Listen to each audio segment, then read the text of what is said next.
So let's talk a little bit about your entrepreneurship journey now. You got the fellowship, it's called V1 Postdoctoral Fellowship. Can you tell us a little bit about this thing? What is this? Yes, so the Scientific Venture Program is the V1 Studio first postdoctoral fellowship, and it's actually the first entrepreneurial postdoctoral fellowship in all Canada. I think maybe in all over the world. I have never heard this kind of I fellowship. think they have some in the US, but it's Okay. definitely the first one in Canada. And it's a program that allows scientific entrepreneurs that have a PhD to take their knowledge and their skills into an entrepreneurial setting.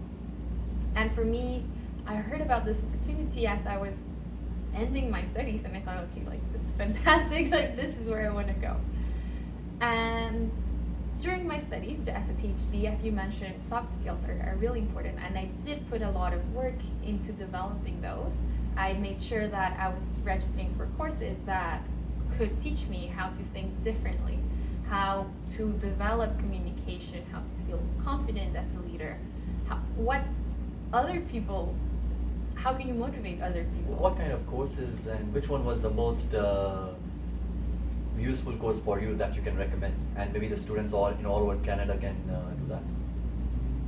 So I was fortunate enough that McGill opened a MBA program, and this was targeted for executives, but they opened this fellowship for the Science Okay. Academy, and you applied to this scholarship and you were able to join this group and do what they call a mini MBA. So it's 3 semesters Oh, you of have done a business mini courses. MBA as Yes. well. Okay. So yeah. Alright. So I was able to join this course, and I learned basic information about like human resources, Yeah.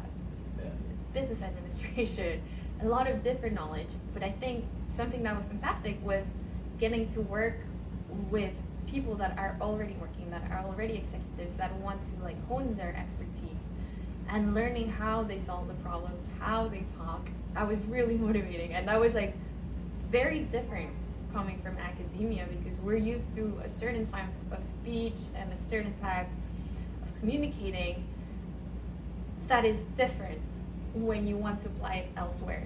So that forced me to learn how to explain what I'm doing in more lay terms rather than at a high scientific level. So that was, I think that was like exceptional opportunity. But other courses I took were from the graduate program, Like online programs. online programs, Okay. and the university, I think it's called Grad Skill Sets, Wow. and they had some courses on business knowledge, and I was always making sure Wow, to you register. did a lot of courses, huh? Yeah. In the business, in the science. Okay, that's really cool. I think it's really important that you work towards where you want to go. And sometimes it feels that, okay, is it worth it to sign up to this course and have to do all this extra work? And at the time it might be like, oh, I'd rather be in my lab just running more experiments. Yeah. But I really feel that in the end, it pointed me to the right direction. It showed me who I could reach out to, who were the people that had very similar interests to me. And I think that's like almost invaluable, because you can't know, oh, that person thinks like me just by looking at someone, so you need to like form a connection. Okay. So I think as a grad student, although it might seem counterintuitive to be outside the lab and like forcing yourself to take courses and be in the ecosystem of where you want to be, and even if at that moment, as we said, you don't get the results on the first day, really like cultivating that pays off.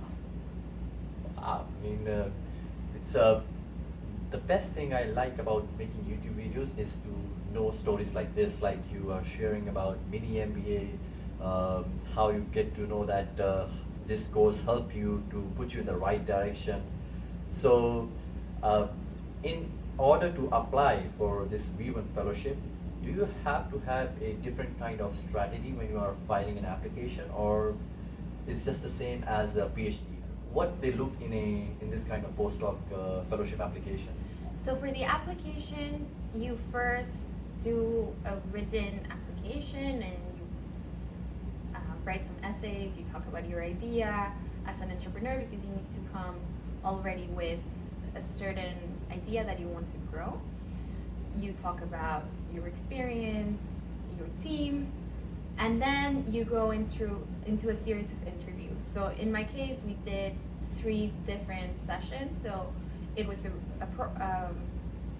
stepwise process. So you did the first interview, and then some people got through and they did the second one, and then some like went to the last really interview. competitive. It was quite competitive, and they really test your abilities to work with others, to work as a leader, to pitch your ideas, to answer questions, and ultimately it leads to you being accepted to this program. And so far I've been here for 2 months, and it's been fantastic working with the team at V1. I feel they're very supportive. They also have a lot of business knowledge. They are involved with other startups, so they can give you advice on how to grow and how to continue your journey. And they also know that you're coming from a science background. So they know that the support you need is not going to be the same one as, for example, someone coming from business. And that your mindset has to change because we're very used to doing everything stepwise. So you run one Methodological experiment, approach, you know? exactly. And now it's like you have to like streamline everything and you need to do like 3 or 4 things at the same time because you can't wait for the technology to be ready to say like, okay, like now I'll start thinking on the business side. Okay. Because you would be, you know, wasting all this time and you wouldn't be the first one to take your innovation to the market. So you need to learn how to be like certain in uncertainty to feel comfortable knowing that, okay, I don't have this certain, but I still gonna work on all of the other parts so that when this is ready, all this is also ready, and now we can move on. You are taking risks. Exactly. It really feels like taking on a risk. That's so, really great. But it's I think the best part of being here. Like you can feel comfortable and know that it's the right pathway, even though it seems quite Wow. intimidating at the beginning. That's really great. I'm getting to learn a lot of things about this fellowship. Maybe I would like to apply. Yes, you should. Yeah. Let's see what's gonna happen in next few years. Maybe you will find me here doing Of something. course, Yeah. no, this is, and the office is super nice. Yeah, it's really, really cool We're office. at the I like office it. in Zone 1 right now. Alright, so let's jump into your product, your Yeah, of company. course. Your company name is AIM. Yes, Yeah, and you are 2 people yes. who's taking the lead of this company, and you are mixing cosmetics and technology. That's Enlighten me about this thing. so. Our value proposition is making self-expression instantaneous. And the first product we're developing, we're calling it e-polish. So the idea is that you will wear e-polish and you will log into your phone, select at a color or a design, and all you have to do is bring your hand close to your phone, and then you will get that image onto your fingertips. Okay. And that is going to allow anyone who wants to wear nail color to really customize it on the go. Now, if you want to wear any kind of like nail care, you have to think about a couple of hours in order to like put it on, let it dry, make sure it's nice. And of course, there is also this complication that later on it fades out, it starts chipping. How do you take it out? So we really want to take that idea of technology of beauty to the extreme and say, what can we create that allows that creativity of a human to shine out without having to compromise their time? Wow. And this thing, you said it e-polish? E-polish, yes. E-polish, okay.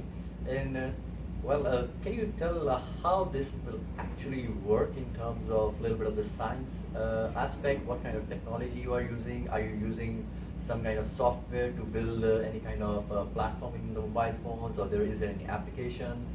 Yeah. If you can tell a little bit. In terms of what I can share, Yeah. we're using displays that are very thin, very flexible, and they require very little power. So they don't need a battery to operate.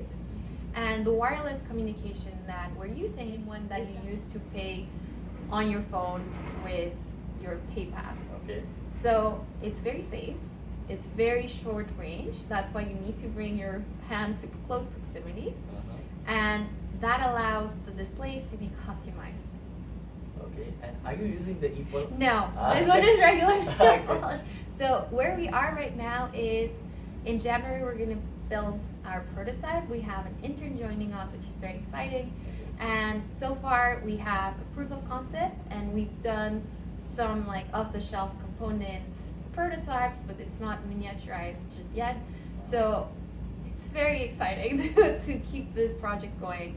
And of course, the first time we visualized this, we weren't thinking nail polish right away. We were thinking more of like cosmetics applications, and that's somewhere we want to go in the future. But with what we have right now, we think that going for the nails is going to be the first best step, and we will see, right? We will test it and we'll prove this hypothesis. Yeah. But it's been really exciting, and it combines this idea that you don't have to sacrifice your success for beauty, that you can use technology in a way that can serve you to make yourself feel confident, to make yourself feel beautiful, to allow yourself to express yourself through your own creativity without having to sacrifice your time. And now I wonder, like you said, that it's e-polish. It must be a really, really green and sustainable product, right? And way more better than the chemical-based cosmetics. So in terms of specifically nail polish, there's a lot that perhaps we don't think about when we're doing a day-to-day consumption. So one thing to consider is that when your nail polish chips off, all that chipping is microplastics that goes into our environment. If you're using artificial nails, when they are liming them to get them off, all those are microplastics that if they're not correctly disposed, they also end in the sea, because the correct way to do it is they will file them onto a paper towel that then gets disposed to the garbage. But if they're filing them into a towel and then they wash that towel, then all those microplastics go to the sea. It's also when you use a nail polish, the bottle, the only way you can recycle that bottle, even if it's plastic or glass, is if you wash off the last residue with nail polish remover. Otherwise, that can't be recycled and it needs to go into the garbage. So we're thinking about it on a product that you can reuse several times and that you can customize it. So instead of having 50 bottles of nail polish, you can have one set of e-polish and you can have access to all these designs and all these colors. Wow, that's really cool. And can I ask you how much this product is going to cost to the customers? So right now we haven't estimated cost per se, because as I mentioned, we are at the prototyping phase, but we will have to consider different aspects in terms of the materials we're using and how many times you can reuse it and how flexible that will allow you to be. It's a really, really cool project. I mean, Thank you're you. saving the environment, you're connecting the e-technology, digital technology, and bringing it to the people. I mean, there will be a lot of creativity, and it's going to change a lot in the cosmetics industry, because I haven't heard anything like this in the cosmetics. There are a lot of cosmetics coming up from microalgae, seaweed. They are making products, but nothing as e-polish. I think it might be the first one, or you think there are any more competitors you have? So right now, as far as we know, this would be the first example of having technology seamlessly integrated onto your body, especially for decorative purposes. So we'll see. We're very excited to move as fast as we can and bring this to the market. Wow, I'm very happy to hear that. Thank you Thank so you. much, Ali, for giving me your time and sharing your journey, your story, your product. I wish you all the best. My pleasure. And I wish that your product comes in the market as soon as possible and it goes skyrocket. Thank you so much, Nick. Thank you and so much. everyone. Thanks. Bye.